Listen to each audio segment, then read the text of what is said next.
see my screen? Yes, sir. Okay, so tonight, there is a 5-year solid waste management plan amendment, public hearing that's proposed. And it's really kind of a minor amendment according to the state. And it is to update our 5-year plan to clarify disposal capacity for the county. My understanding, and this goes back quite some time, we had to do an analysis of what the capacity was for the landfill, all the 5-year plans going back, and what the state had. The state's last capacity was estimated in 2002. So we're gonna have to go back and amend our plan to clarify what that is. So I'll just give a little quick, brief presentation on what that means. So state law requires a solid waste management plan. Most people here will understand that if you've been around the district for quite some time. The 109 board is responsible for doing that plan according to Metro ordinance. The governing body, the 109 board, is a non-taxing body that is organized under Kentucky statutes. If the governing body determines that a solid waste management plan should be amended, between the 5-year updates, it can ask the state for approval. We begin that process, which we did. Approved at the 109 board several months ago. We sent the draft in a request to them. They said, yes, you have to have a hearing. It is a minor amendment, but you still need to go through this process. So capacity assurance and solid waste management plans. Every plan must include commitments from one or more landfills to accept the community's waste over the next 10 years. We have to ensure that we have enough space. That demonstration of capacity can be based on a letter a letter from a landfill in the county or out of the county. There's no obligation to use that landfill because we have the capacity, so we don't have to go to it. But we have the outer loop landfill, and that's kind of who we've actually used. So the capacity demonstration is simply a planning tool to make sure that we have disposal for our waste. Once solid waste management plan, governing body demonstrates a plan that it has capacity assurance for one or more landfills, it can decide whether any additional waste can be landfilled in the county. No landfill can be issued a permit unless the capacity it wants to create, expressed in the planning of regards, is consistent with the capacity authorized in the plan for waste disposal in that county. The question of how much capacity should be authorized in Jefferson County is what brings us here today. So it's that authorization of how much can be.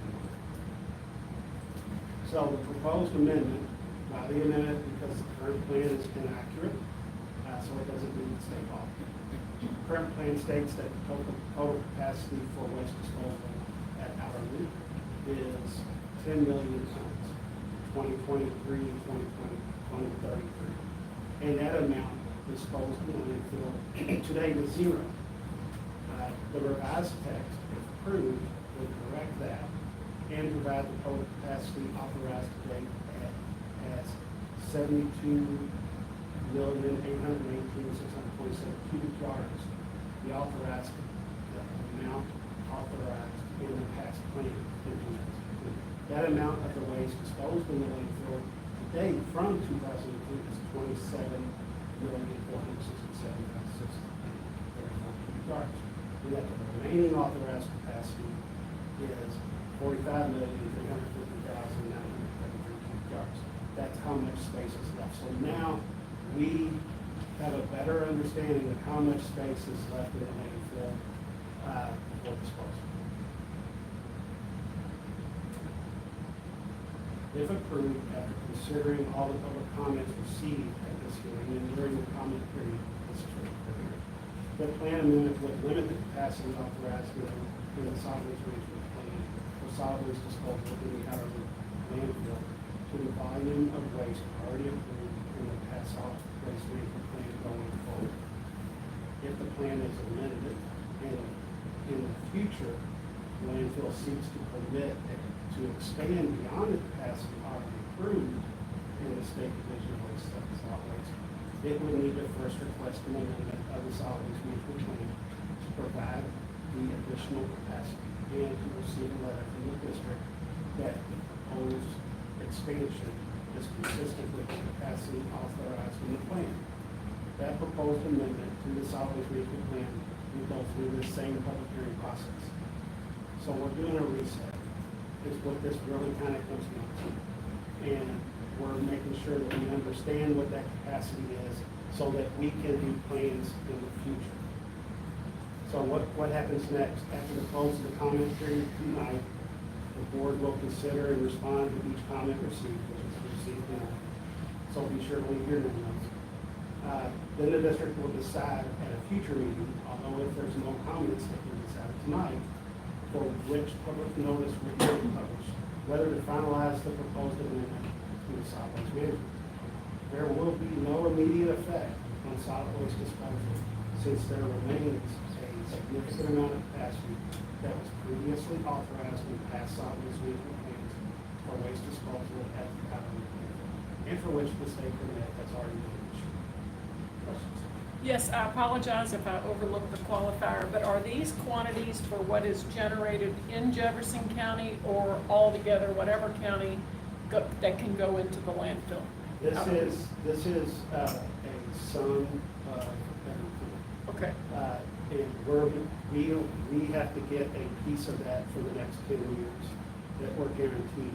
Then the landfill can look outside of that for outside of county disposal if we approve it. So that's where a host agreement comes into. So why did we even come to this? Is because we were looking at redoing the host agreement. And we needed to clarify this before we can do so. So that's really where we're at.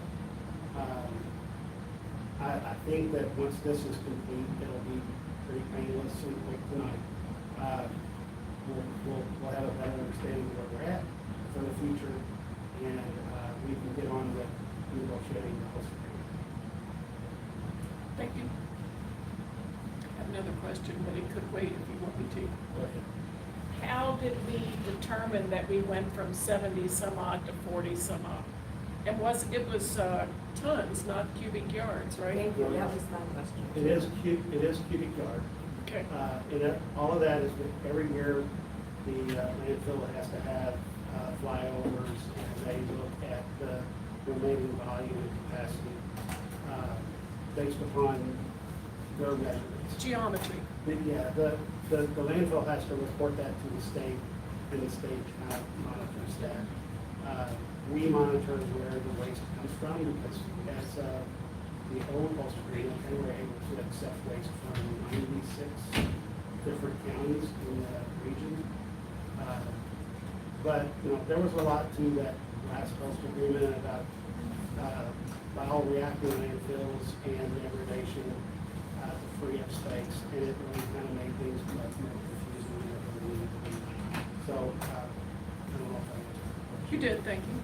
Except, of course, you generated another one. How does the early amount relate to the new one?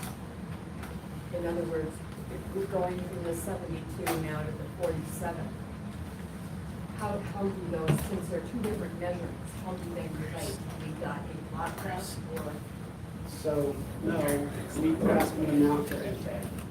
So in 2002, I'm not sure the exact date that the state had. From that date, they have been subtracting cubic yards from there. And that's where we have been at. So it's the most accurate measurement of how much waste or how much space that we have at the landfill now. And because we have a better estimate, we can do better planning. All you're really trying to find out is how much space is available so that you can be better informed to make the whole season. Yes. So we didn't want to move forward with doing the host agreement until we had a firm number on this. And Tom Fitzgerald from the Kentucky Resource, I mean, he's written a lot of the host agreements across the state. He's written probably half of the KRSs that relate to solid waste in the state of Kentucky. The man has been around everywhere and he understands it. He's kind of the guy that's, we're working with to do this right. Thank you. Anything else? Okay. The Kentucky Recycling Coalition. Yeah. This is basically their update.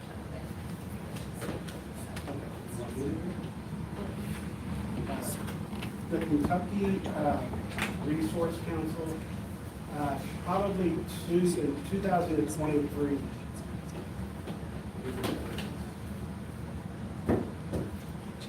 In 2023, we met with the Kentucky Resource Council. They wanted to, we met with a group that wanted to.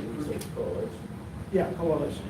They wanted to create a group that worked for the whole state of Kentucky to improve recycling and infrastructure, the whole 9 yards across the state. And by working through the whole state, it helps everybody. A lot of times when we get out into the state, there isn't very good infrastructure. They have very limited resources to be able to recycle. And this group is an all-encompassing group that is going to work to help advance Kentucky when it comes to recycling of materials. So at that time, they asked us for a pledge.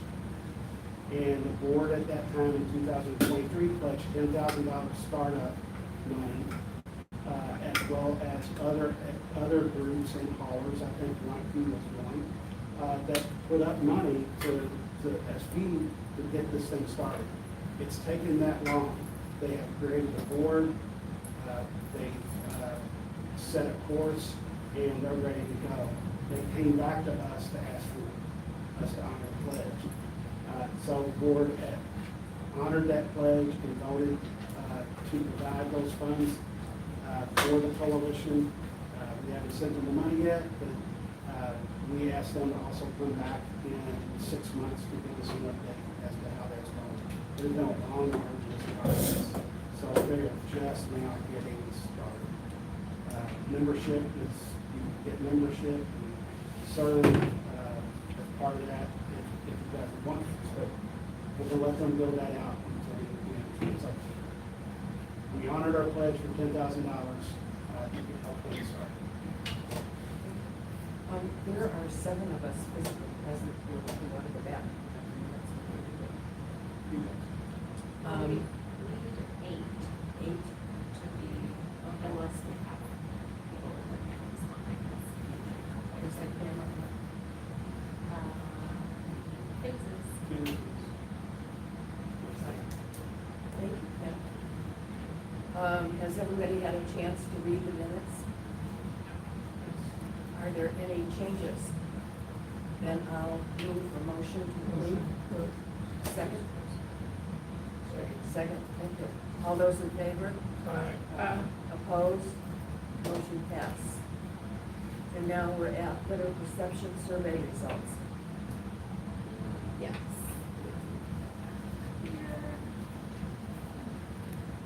Okay, so this was also part of the 109 board update, just because we shared this at the last board meeting. But we had put out a litter perception survey. Word perception, we're just asking what people think about litter in Louisville. We did it last year and in April, and then we decided to do it again this year, same survey in April. So some of these are the highlights of the results, and they're side by side from last year, which actually there's really not that much difference in the year, which is not that we expected there to be a huge change, but we want. Last year we really wanted a baseline. We're doing a lot more public outreach and digital ads and things that are related to litter. So so we kind of wanted that baseline, and now we figure, well, we'll just kind of keep asking and see if we see any changing trends. Yes. Same or different respondents? Different amount. I can't know for sure if same people or not.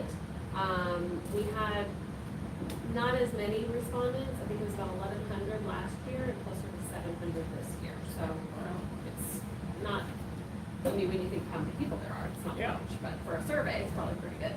Okay. So one of the questions is just where do they think most of the litter is? I did notice that this year waterways moved up. I thought the flooding, that could be part of why people think that more, but those roughly stayed about the same, and highways and streets is by far the number one in interstates. And then there's a series of questions about, where you either agree or disagree, or you're neutral about, what litter can do. So you can kind of see those. The light blue is the, agree, the amount of people that agree, and they're mostly, litter impacts my quality of life, litter leads to increased crime, litter reduces property values, a lot of that, people are agreeing on. The less agree was the litter leads to increased crime, but the trends there, like I said, from year to year, are just about the same. I think it goes on the broken window figure. Yeah, there's definitely research, and that's why I insinuate that this is the perception, because there's some things that we know, that other people may not realize. But this one, actually, last year, 92% thought litter in Louisville is either a major or severe problem, and that went down to 90%, so. Yeah, that's like our one good thing. And then as far as why people might litter, that really hasn't changed either. It's kind of a pretty good mix, but the least amount is the no container nearby. People do not think that that's why people litter. Although laziness kind of goes along with it. Yeah. Is flood debris considered litter? Cleaning up from the flood in the river? I would say that it was litter somewhere, and then it Somewhere, moved. exactly. Yeah, And how was it might be that, brought to. how did that impact 25 compared to 24? That was only my theory, I was just saying that maybe water moved up just because we saw how much water moves trash around. We just had pretty significant flood. I think counting all that wood on the wall when we had a flood. We're kind of counting all the wood that picked up and debris Right, on the like, water. this is just what people thought, I wouldn't say people are thinking about like cooling and things that get. Well, they Yeah, actually but- creek so low, and that tended to be really garbage. Yeah. Yeah, that was just a theory I had as far as why that might have been. I was looking at the original graph, the previous one, and it looked pretty even, right? Yeah, it was just waterways that kind of, Okay. graph. Bruce, was your question centered on what did we do with the flood debris, the wood? Where did it count anywhere? Yeah, I know a lot of them recovered all the wood. Yeah. It just had too much debris, so it Okay. separated. Thank you. The other idea I have is that on one of these, I think it was the previous one, shopping malls score really lowly. Yeah, right there, wasn't it? Uh-huh. Yeah, centers, shopping malls, yeah. but I tell you what, if you go behind the shopping mall, Yeah. the story changes. Those Seriously, dumpsters are yeah. usually open or overflowing or leaking, and there's usually a ditch behind there, and it goes downhill from there figuratively and literally. Yeah. Is there a way we can put more pressure on these shopping centers? So I asked Pete that once, and he said, we have 4 full-time people, and we can't Oh. keep up with the problem. So the enforcement of that falls under code and regs, which really isn't us. There's talk about creating ordinance that we can enforce, but we only had 4 people, and we got very full, slate of things to do, so we couldn't do that. I agree with you that those are the places that I see as the worst. In my opinion, because I've lived out there and I've cleaned up that ditch many a times, the ditch right out on Bardstown Road, right next to the Gene Schneider. You got a Walmart, you got a Kroger, you got a Taco Bell, you got WC Lounge. all these fast food restaurants. It is the absolute worst. And you're right, there's a creek next to it. When you clean up all that stuff in the open ditch, you don't go past that. Go past that, it looks like an unbelievable amount of stuff, and it would be impossible to do that. Now- All of it ends up in the ocean.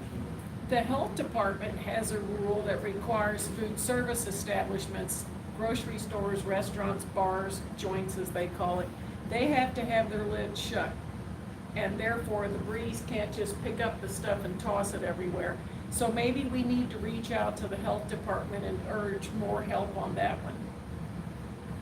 Because they have probably 10 I inspectors. think that is even something that we can enforce. It's just very difficult. I beg your pardon? It's something that swims could probably enforce. It's not been in our wheelhouse, it's been on, being codes and regs.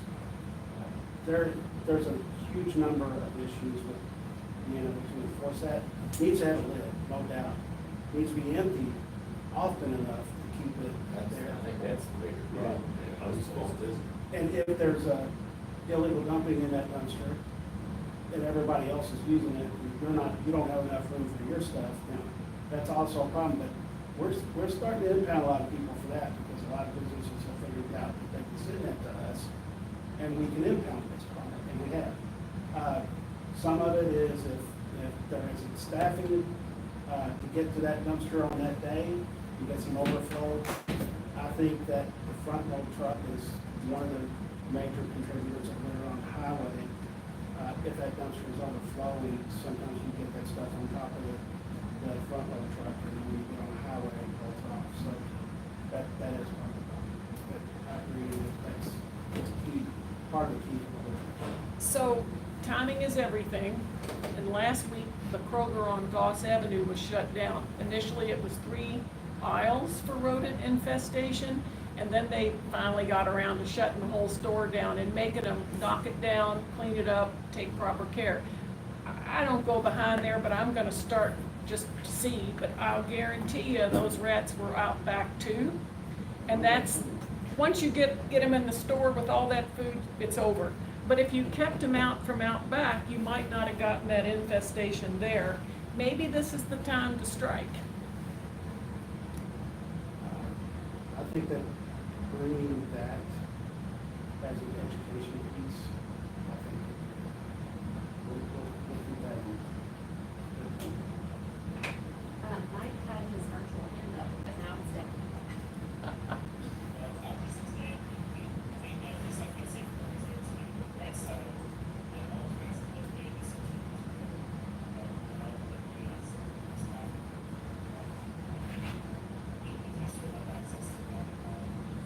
Right side of the litter, where litter goes.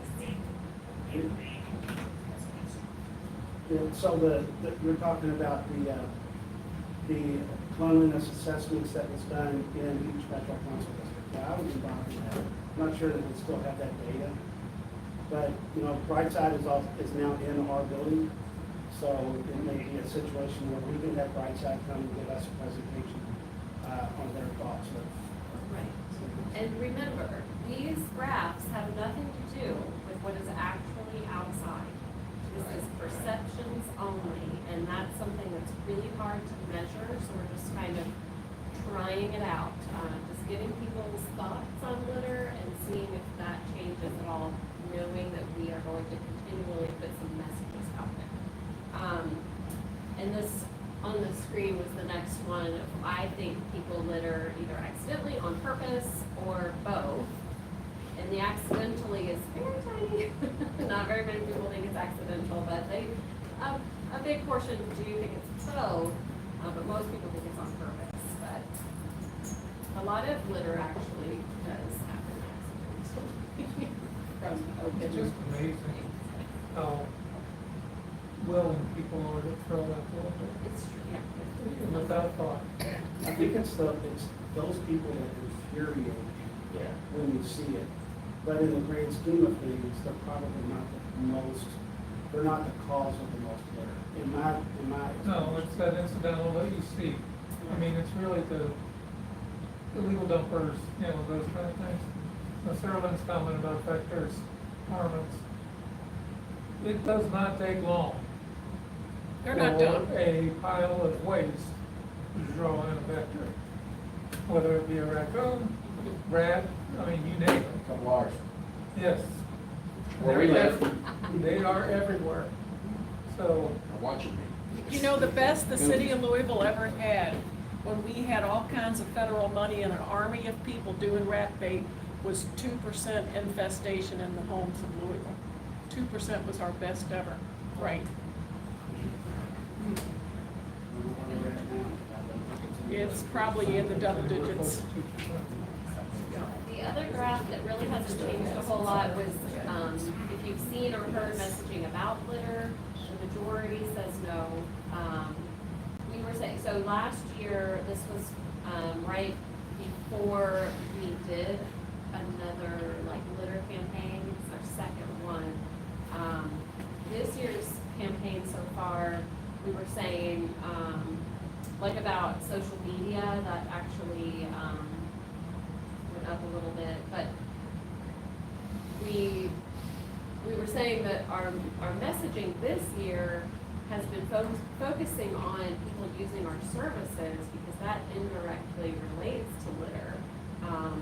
Whereas maybe people aren't hearing it more because they don't realize that they're hearing about litter when you're telling them, you know, hey, are you overstuffed on your garbage cart? It leads to it, so.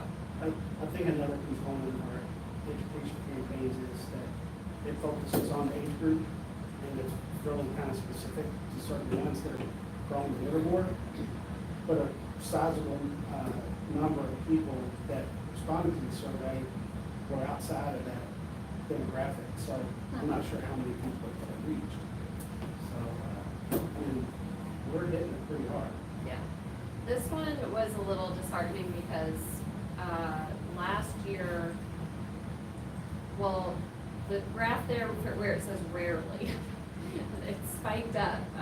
How often do you see people picking up litter? So this year, the majority of people said rarely, but we know we have crews out every day. We have lots of wonderful residents and volunteers out every day. And then this, I did not have this chart in time for the board meeting, but I asked our GIS department just to give me a graph of where the respondents came from, just to make sure it wasn't too heavy in one area of town versus the other. So the brighter green is just a few respondents. A little bit darker goes 8 to 19. The yellow goes 20 to 35 respondents. Orange 36 to 81, and then for whatever reason, we hit hard right there in 40291. So Who is that 36 to 81 up top, in the middle, to the north, almost surrounded by? oh yeah, Like, who is that? 40206. Like Crescent, or Yeah. like Crescent Hill. Crescent. That's near you, isn't it? What, why are you looking at me? So we did have some council It is, you're people right. help us spread the word about taking the survey, but this is where the respondents came from. So I felt pretty good that even our highest orange-ish colors were spread out, you know, so, anyway. Do you say what you do to the council? Because they steal things for their newsletters all the time. Yeah. And I get yours to say, Yes. I'll give you a little bit of kudos, you know, on the sunny side of the river, and the city of New Albany's thinking about doing away with theirs. Funding. They've announced it yesterday, they're pretty much going to shut their collection of recycling and garbage down. how short-sighted. It's a 180-day waiting period, but they're getting ready because the state of Indiana has changed the property tax rules, they can crack out the funding. It's on the front page of the Tribune, if you're on the Tribune today. They're in for a legal beat down. It's already started. They might be releasing. It could just be a thing to be ready for in case they lose the funding, you got 180 waiting for it. Got 179 days to say, nope, I don't know. But by then they'll lose their people and everything else, because no one's gonna stay around. That's all I have for the survey. So that's really the end of the board update, unless you had anything else to add.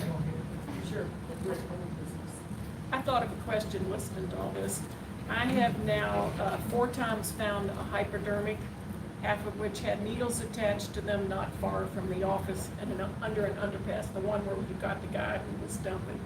What am I supposed to do with those? I've been carefully taking them back and putting them in the roll cart on the thesis that it'll then get dumped in the truck, but is that the safest thing to do? I don't want a tipper to get It's hurt. actually, we're actually violating the ordinance, so. Okay, I'm glad I asked, I'll be on the coming to your record. house soon. No, the best, what you need to do, is take it and put it in a hard plastic, you know, like your sharps containers. Most people aren't gonna have sharp containers sitting around, so you can take it and put it into like a laundry jug. Take and. put, Plastic soft drink bottle, Put sharps on it, okay, and put it in your trash. okay, Do that not makes put it sense. in the recycle. No, I Your know most better. recyclable item, Okay. that could be an issue. You didn't mean you were putting it in recycling. No, I did, if I said that, I didn't mean it. I'm putting it in the trash roll cart, What yeah. area was this? Old Louisville. I mean, it's, what, it's less than 2/10 of a mile if you could get over the interstate and the train, but you have to go like this, but it's very close by. Just be safe, doing that.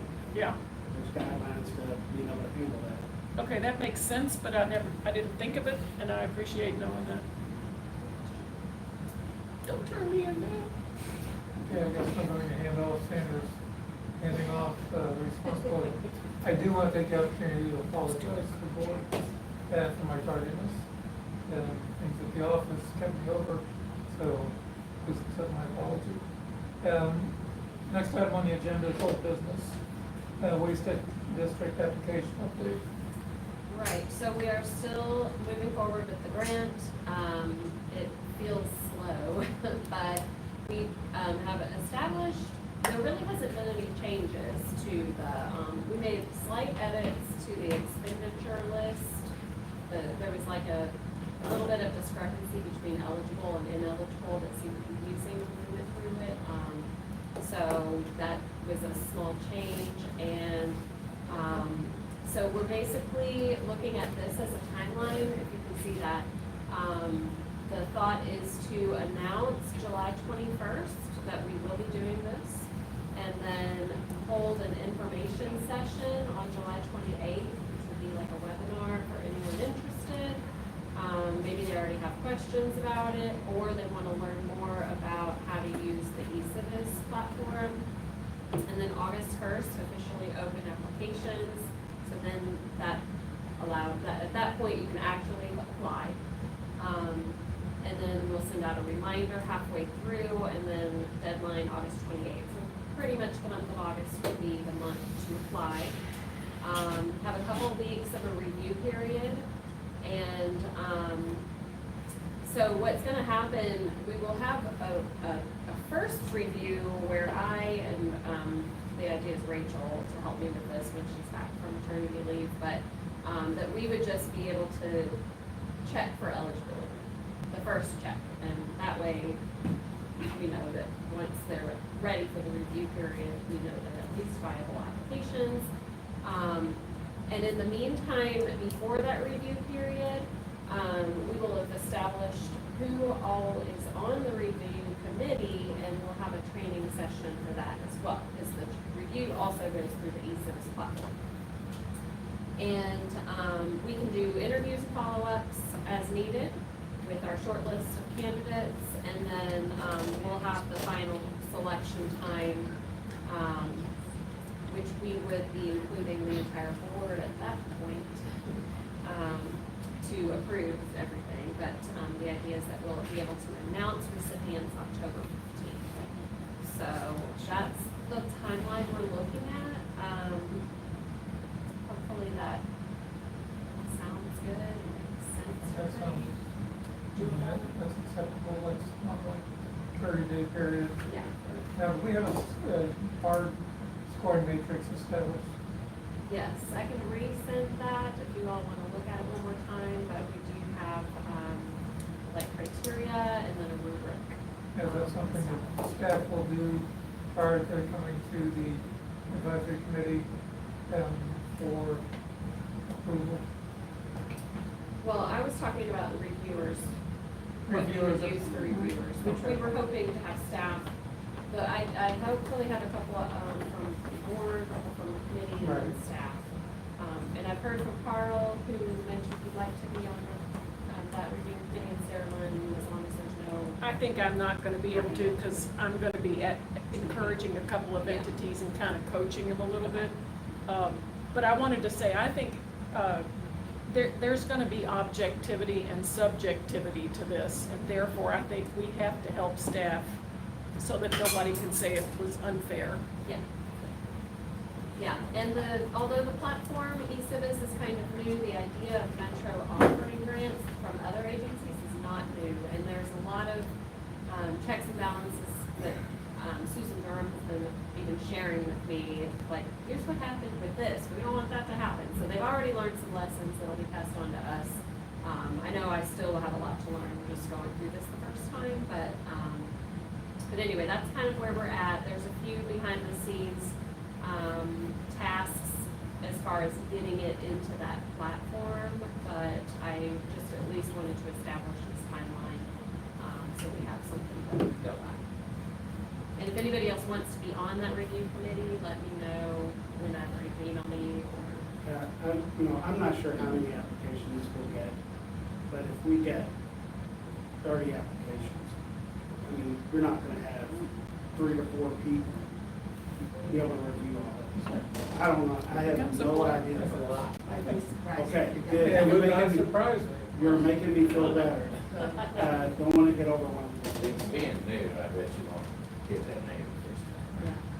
That would be That'd good. be fun. Hopefully we'll just Be get- careful how hard you're advertising. Yeah. Roll it back. Yeah. All right, so that's all I really have for that. If the timeline looks good, yeah. I think I've asked this the last meeting, but I forgot the answer, and therefore I didn't do anything for fear I was doing what you didn't want. We have, a different student intern has gone out and found 3 nonprofits in Virginia, North Carolina, and Massachusetts that are collecting old mattresses, treating them for bed bugs, and then reselling them to low-income people who can't afford $900 mattresses. And we've got a fair amount of technical information and stuff on their processes and how many can they throughput and that sort of thing. It's now time for us to go talk to places like Goodwill, St. Vincent de Paul, et cetera. But I wanted to make sure I'm not talking out of school if I say there's gonna be a granting opportunity coming up to help offset the cost. Is that okay for me to say that, or do you want me to wait longer? I believe that it's open to anyone, so. Yeah. I think that would be fine. We're publicly saying it here that we are working toward that. So Right. the goal is for that late July announcement. Okay. So, Okay, because I think we're not gonna persuade anybody to take on something like this without a lot of lead time to think it out, but we're trying to make it easy. We've got the name and the phone number of the person who's there at this facility to talk to them and stuff like that. Okay.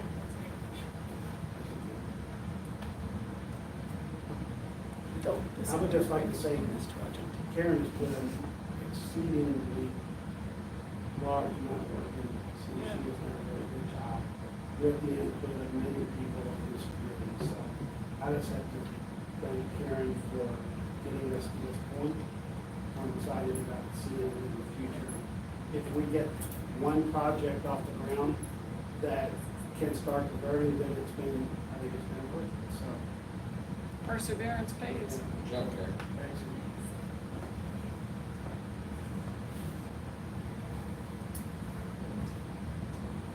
Wait. Okay, next item on the agenda is business outreach updates. yes, so I was putting this under our staff update. I'll keep talking, but Diana has been helping a lot with this. It's Diana Tobias over there, our newest educator. And so just as a reminder, these 3 bullets listed here are specific actions within our 5-year plan. 2 of them are under the collection system, and 1 of them is under recycling and reuse, but they are all related to outreach and technical assistance programs for each waste sector within this, I don't even know, just each waste sector, which is residential, ICI, self-haul, construction, and demolition. So that's kind of where we're at. and the guide here is for us to have these technical assistance programs, specifically for businesses right now, is what we're looking at. So that's kind of, our guide. And this is what we've done so far. So this is kind of our update of what's going on. It's a little bit of a slow start, but we want to share what we've done, and hopefully you all can help us get the word out. So we have an online form. It's called Let's Talk Trash. And if you can scan that if you want to just be able to see it. But it's basically people filling out their business name, who their contact person is, and then answering some questions about their own waste generation. And we're putting this out there. It says, are you looking to improve your waste management practices and reduce your environmental impact? We can help. So basically like consulting about waste management. So that's our goal here, is to give people assistance as needed. Sometimes people have called us before without us having this out there, but we're trying to do that outreach piece of it. So we have that going. It is on our website, and we put it out every once in a while on social or in our Works Week newsletter. So this one, we actually have one business where we are saying we've completed. So I don't know if anyone's ever been to the Fizz District, which now that we've done this, I really want to go, but I haven't been. It's like a soda shop. Yes, yes. So they were already going. They were uncertain about recycling, and they actually had received some misinformation. They didn't know it was misinformation, but they were just a little confused about adding recycling to their waste process. And at the time of contacting us, they had 2 4-yard dumpsters that were being used for garbage, and that was through a private hauler. They are in the urban services district, but I guess they have more waste than allowable through that. So basically, when they contacted us, we talked to them on the phone, eventually did a site visit, clarified the options that they have, and it is like with city services, it's based on volume, so if they have too much, they aren't eligible for services, so you kind of go through that.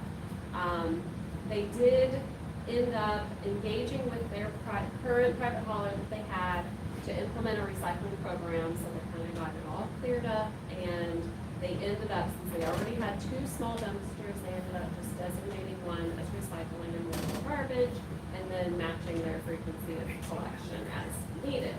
So it sounds very simple, but at the same time, they were confused and they weren't sure where to turn, and we were able to help them. So this is a graphic.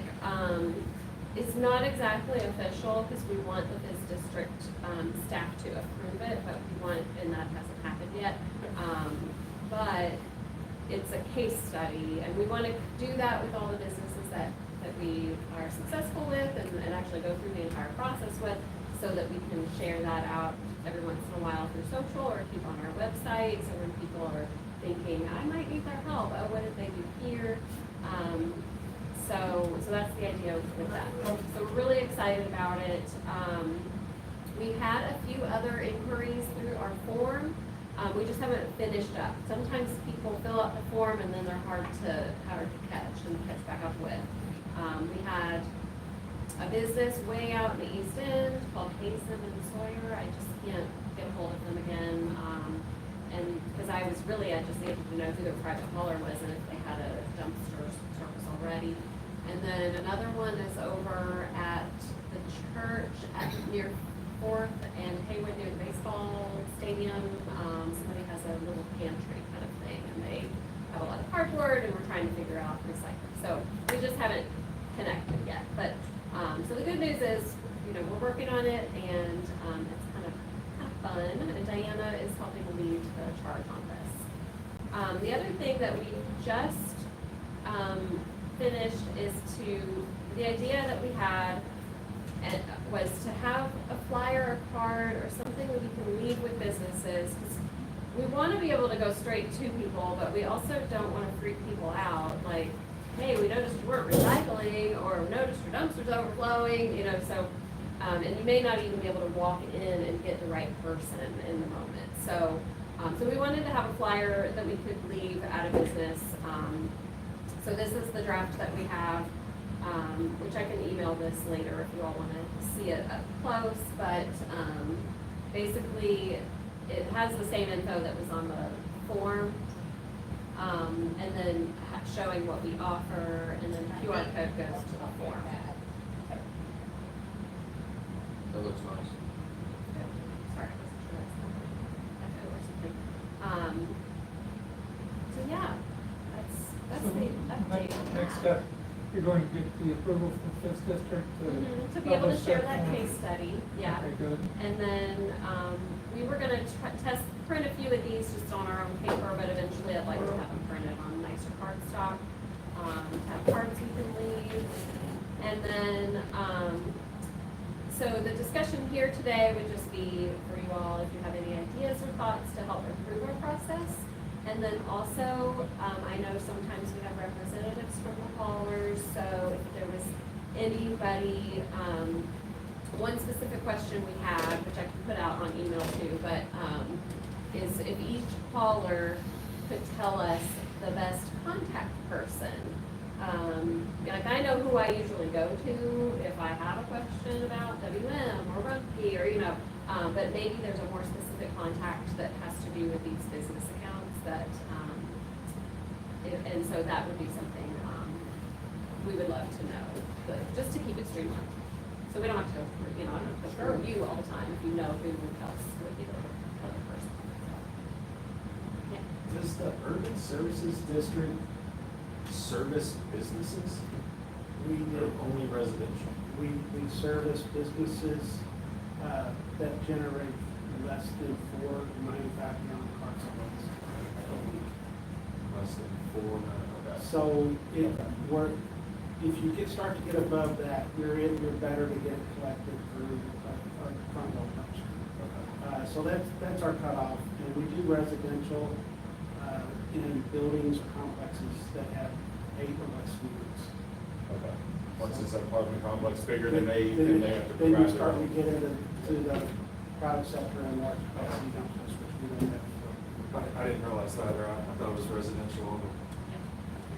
So as far as outreach goes, we know those rules, so we know what we can offer on that So you end. can say, hey, you can get this Right. essentially for free, or if it gets larger than that, then. And the private, all the haulers are options for them. And sometimes a business already has a particular private hauler, and it's a matter of just getting them connected or What helping they're- them realize What they're doing, or what what options. size dumpsters they have, or something like that. So the one thing I would say about this, it's what the 5-year plan intention is for us to create a program that can do something like this. We're gonna go after people that have no recycling right now, and we're gonna get new recycling. Honestly, if we can get this rolling, this is gonna be a big benefit. We're just talking about businesses right now, but I could see it, creating something that for the construction and demolition sector, that it'd be a little bit harder to reach those people, but at the point that they're pulling permits, you can have an information card that contact us, and we can help you, see how you can, your deconstruction or demolition can recover more material. You know, then it's a decision for them. But, I think it's got a lot of, good to this. I think it's taken us a while to be able to get to this, and being able to slow roll it is gonna get some learnings. But I see it's gonna help us pick up speed as time goes. So, they're doing a good job with this. Thanks, Diane. I can see, I get a lot of calls, because we are a concrete recycler, from even out of town, people who pick up a project in this area, and they're, trying to recycle as much as possible. And I think a lot of times they have questions about what facilities your city has, like, do you have a paper process, cardboard, this, that, just, it maybe if you could refer them to you all and say, hey, we have this, and this, so, We get those calls, as well, and I think that building this out, there could be a web page for people that, Yeah. you're gonna be coming in, this, if you wanna know more about this, here's this. Yeah. And we can talk to you. But I think that's a sector that we have to build out with the help of that, the people in that sector. Right. So, more to come. I haven't forgotten the time that I was at MSD and the phone rang, and it was a major fiberglass insulation manufacturer in this country who said, we're interested in building a new insulation factory in your community, and we called the Economic Development Office to find out how much recycled glass do you generate in your area, and they said, well, we don't know, call Sarah Lynn. And that was nuts. And so it reminds me, maybe we ought to also periodically reach out to the Economic Development Department that's working with new businesses in the community and say, you might want to include in your packet of information a little bit about this. It's a really good point. I think it deserves the economic development side of this, but I also think that that's right up the alley for this coalition. To map out what we have to offer in the state of Kentucky Yep, and the waste streams that are here Right. for the taking. right, So that's part of what this coalition is supposed to do. yep. Now, have we given the money to the coalition at this point? I have. Whether they have to go back in 6 months to get what? No, we are clear to give them the check. We have not sent them the check yet. I have to get that process. We don't send checks out too often, so, gotta figure out that process. Let me know if you want him to stop by and pick it up. Kind of know them pretty well. Yeah, but I think it's good. I think really there's a lot of momentum. And I just want to warn Karen, with what you're doing, and even the small grant amount that we approved, your life's about to get really busy. And so don't plan a trip in July, unless staff is really gonna pick up. Because I think if you advertise that grant the way we're talking about it, Sarah Lynn's got a great opportunity with the mattresses, but you're going to be evaluating more than 10, I would imagine. And then the board's going, and the evaluation team are gonna have to dedicate a lot of time to it. Because it's really gonna kickstart things. And I look forward to it. So congratulations on the work you're doing. Anything else on the subject? I think so. I will send a follow-up email about to the haulers, just kind of asking that question about specific contacts and things, but, that was, Send it to me, I'll get it back to you. Names and numbers. With Laura no longer being at the MRF, are there still monthly tours? uh-huh. So, because I would like our interns this summer to go on one. Yeah. Whom should I I call? can send you the link Please, to it. please. And there is one on the 25th, Tuesday. That's the soonest one, and then Okay. typically they are the second Thursday of the month, but Okay. the June one had to be shifted, so. Okay, good. But yeah, I'll send it to you. Thank you. Laura hasn't went that far. Right, I saw her at the swimming pool actually, so. She's now with Swift Creek. Oh, okay. So she said that at her school, they were saying, recycling all goes in the trash anyway. So I want to show her otherwise, because last night we went to the Sierra Club meeting where they played a movie. I didn't want to diverge on this, but it's too cool, because it's going to become one of the proposals I have helped to submit. It was called Microplastics Madness. It was about a 5th grade school in a rough neighborhood of New York City, and it was a small enough school, there were only 2 classes per grade, and the 2 5th grade teachers did everything you're supposed to do to teach science well with young kids, and all they focused on was plastic and litter. And it was the inquiry-driven stuff, the authentic learning stuff, and I watched those kids persuade grown-ups not to litter and not to use so much of this stuff. And it reminded me that in this country, many grown-ups learned they better recycle from their kids and their grandkids when they came home from school. And I think we need to get back to that. So one of the proposals you're gonna get is gonna be from an elementary school with a really good teacher, and see if we can't develop this inquiry-driven science learning module and create a bunch of fifth graders who really don't like litter. Sarah, and that's how seatbelts got started for the Ding, kids. and The smoking, kids we got, making the parents wear seatbelts. that's right, and a lot of adults quit smoking when their kids came home with that. So maybe it's a little subversive, but okay. Very good. Next item on the agenda, we welcome any input from any of our people in attendance, in the audience. So, somebody have anything they want to offer?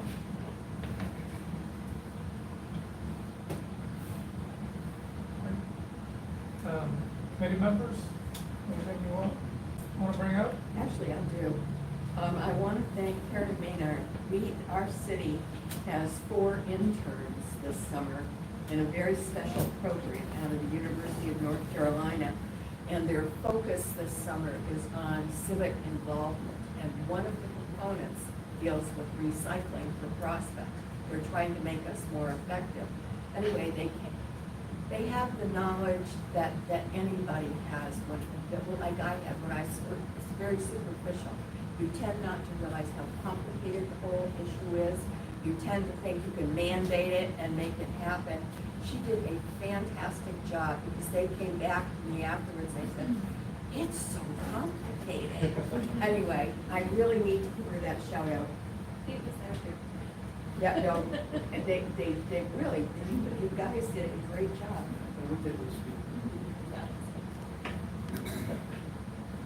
All right. I guess some announcements we have. I have a few things listed here that, Diane will be doing a community fair on, Saturday. Motivational Mondays is the next community fair.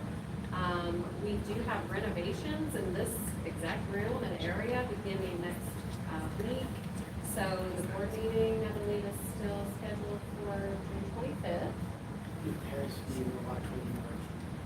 So keep an eye out about that. The next Smurfit West Rock tour is Tuesday, the 24th. That's what we're putting on the calendar right now. Thank I will send you. you the link so we Yep. remember that you're coming.